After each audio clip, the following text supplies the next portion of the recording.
यवतमाळ जिल्हा पोलीस अधीक्षक यांच्या मार्गदर्शनाखाली वनी उपवाहतूक शाखेतर्फे मारेगाव वनी यवतमाळ महामार्गावर विशेष ड्रिंक अँड ड्राईव्ह मोहीम राबवण्यात आली। मद्यप्राशन करून वाहन चालविणाऱ्या चालकांवर आळा घालणे तसेच रस्ते अपघाताचे प्रमाण कमी करून नागरिकांमध्ये वाहतूक नियमाबाबत जनजागृती करणे हा या मोहिमेचा उद्देश होता। या मोहिमेदरम्यान पोलिसांनी सकाळपासून सायंकाळपर्यंत विविध ठिकाणी वाहनांची तपासणी केली। तपासणी दरम्यान 4 दुचाकीस्वार मद्यप्राशन करून वाहन चालवित असल्याचे आढळून आले।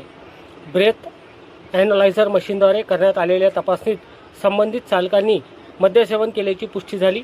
यानंतर संबंधित 4ही दुचाकीस्वाराविरुद्ध मोटार वाहन कायद्यानुसार कारवाई करण्यात आली। प्रकरण न्यायालयात सादर करण्यात आले असून प्रत्येक चालकास 10,000 रुपयापर्यंत दंड ठोठावण्यात आला।